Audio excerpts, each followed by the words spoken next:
നമുക്ക് അനൂപിലേക്കൊന്ന് പോകണം. കാരണം അനൂപ് വയനാട് നിന്നുള്ള വാർത്തയാണ്.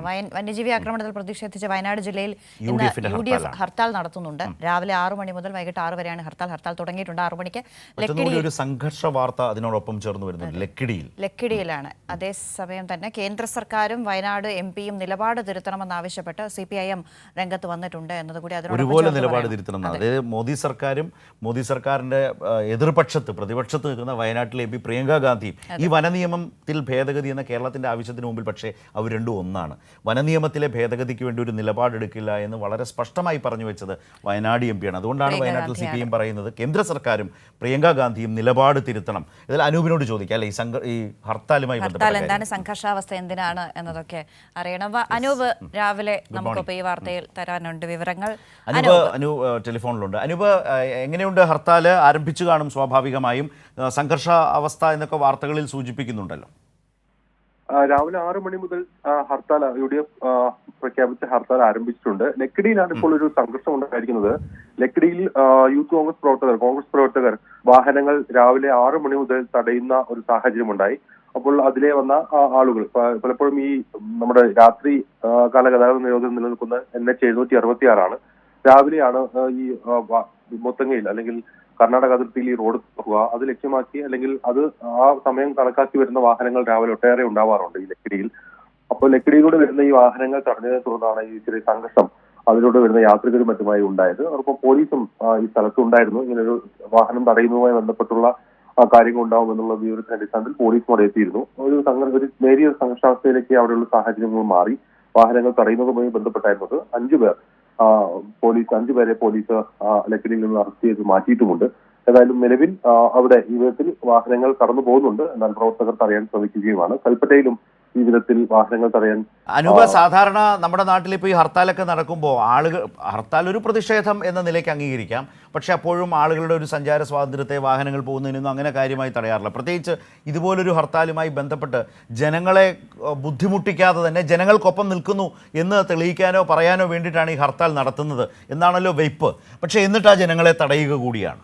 പ്രത്യേകിച്ച് ഇതൊന്നും അറിയാതെ അനൂപ് പറഞ്ഞ വെളുപ്പാങ്കാലത്ത് അതിലൂടെ വരുന്ന ആളുകളെയൊക്കെ തടഞ്ഞു വെക്കുക എന്നൊക്കെ പറയുന്നൊരവസ്ഥ അവിടെ ഉണ്ട് എന്നാണോ? ഇപ്പോഴേതായാലും പോലീസ് ഇടപെട്ട് അത് വാഹനങ്ങളെ കടത്തിവിടാൻ ആരംഭിച്ചിട്ടുണ്ട്. ഇപ്പോൾ വയനാട്ടിലൊരു പ്രത്യേകത, ഈ പള്ളിക്കുന്ന് തിരുനാൾ നടന്നുകൊണ്ടിരിക്കുകയാണ്. അവിടേക്ക് ആളുകൾ ഇങ്ങനെ ഈ വിധത്തിൽ പല സ്ഥലങ്ങളിൽ നിന്ന് എത്താറുണ്ട്.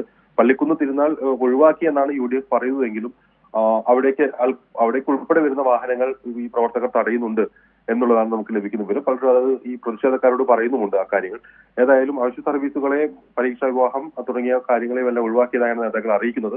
ഏതായാലും ഈ ലക്കിടിയിൽ വാഹനം തടയുന്നത് ഒരു ഘട്ടത്തിൽ തടഞ്ഞു, അത് പോലീസ് ഒഴിവാക്കി. എന്നാൽ വീണ്ടും അത്തരത്തിലൊരു പ്രവണത ഇപ്പോഴവിടെ പ്രവർത്തകരുടെ ഭാഗത്തുനിന്ന് ഉണ്ടാവുന്നുണ്ട്. ഏതായാലും കൂടുതൽ പോലീസ് അവിടേക്ക് എത്തി എന്നാണ് നാം മനസ്സിലാക്കുന്നത്. കൽപ്പറ്റയിൽ ഓക്കെ. അനൂപ്, ഈ പറഞ്ഞതിനപ്പുറം ഒരു കാര്യം കൂടി. ഇന്നലെ വനംവകുപ്പിൻ്റെ നേതൃത്വത്തിൽ ഉന്നതതല യോഗം ചേർന്നു. വളരെ സുപ്രധാനമായിട്ടുള്ള തീരുമാനങ്ങൾ എടുത്തു. ഇപ്പോൾ നിർഭൻ ഞങ്ങളോട് സംസാരിച്ചപ്പോൾ പറഞ്ഞ പോലെ 10 കർമ്മ പദ്ധതികളാണ് വളരെ അടിയന്തരമായി ചെയ്യേണ്ട. അത്യാധുനിക ഉപകരണങ്ങളടക്കം ജനകീയമായി തന്നെ വിവിധ വകുപ്പുകളെ ഏകോപിപ്പിച്ചൊക്കെ ചെയ്യേണ്ട പല കാര്യങ്ങളും പറയുന്നുണ്ടല്ലോ. വയനാടിൻ്റെ ഒരു അനുഭവത്തിൽ നിന്ന് ഈ തീരുമാനങ്ങൾ എന്നുള്ളത് കേരളത്തിൻ്റെ മലയോരത്തെ സംബന്ധിച്ച് എത്രമാത്രം ഗൗരവവും പ്രസക്തവുമാണ്? അനൂപ് ദീർഘകാലമായി ഇത്തരം കാര്യങ്ങൾ റിപ്പോർട്ട് ചെയ്യുന്നൊരു മാധ്യമ പ്രവർത്തകനാണല്ലോ.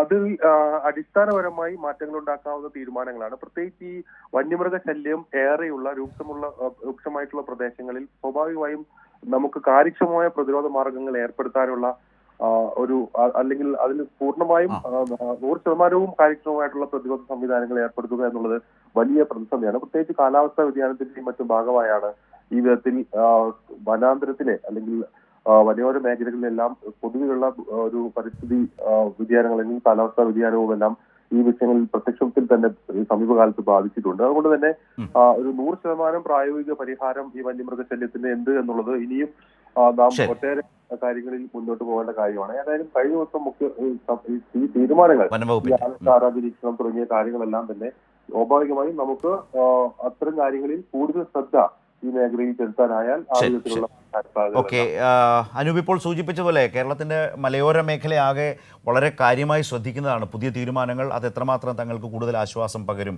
എന്നുള്ളത്. ഏതായാലും ഈ കാട്ടുമൃഗങ്ങൾ കൊണ്ട് ശല്യം സഹിക്കാൻ വയ്യാതെ കഴിയുന്ന മലയോര ജനതയ്ക്ക് ഹർത്താൽ കൊണ്ടൊരു തീരാ ദുരിതം കൂടി സമ്മാനിക്കുന്നത് ഉചിതമാണോ എന്നതാണ് അതല്ല അതിനുള്ള പരിഹാരം എന്നതാണ് ഈ സമയത്ത് പറയാനുള്ളത്. കാരണം സർക്കാരിന്റെ ഭാഗത്തു നിന്ന് ഈ ഇടപെടൽ ഉണ്ടാകുമ്പോൾ വയനാട് MP-യുടെ കാര്യം അറിയാവുന്നതാണ്. അപ്പോൾ ഒരു കൂട്ടായ പ്രവർത്തനം ഇതിൽ കൃത്യമായി വേണ്ടതാണ്. കാരണം ആളുകൾ മരിക്കുന്നു, അവർ ഭയത്തോടു കൂടി കഴിയേണ്ടി വരുന്നു. രാവിലെ വീടിന്റെ മുറ്റത്തേക്ക് ഇറങ്ങി വരുമ്പോൾ വീട് തകർത്തിട്ടിരിക്കുന്നതോ അല്ലെങ്കിൽ വീടിന്റെ മുറ്റത്തിറങ്ങി ഒരു കാട്ടാന നിൽക്കുന്നതൊക്കെ എത്ര ഭയാനകമായ കാര്യമാണ് എന്ന് വെറുതെ ഒന്ന് ചിന്തിച്ചാൽ മനസ്സിലാക്കാവുന്നതേ ഉള്ളൂ.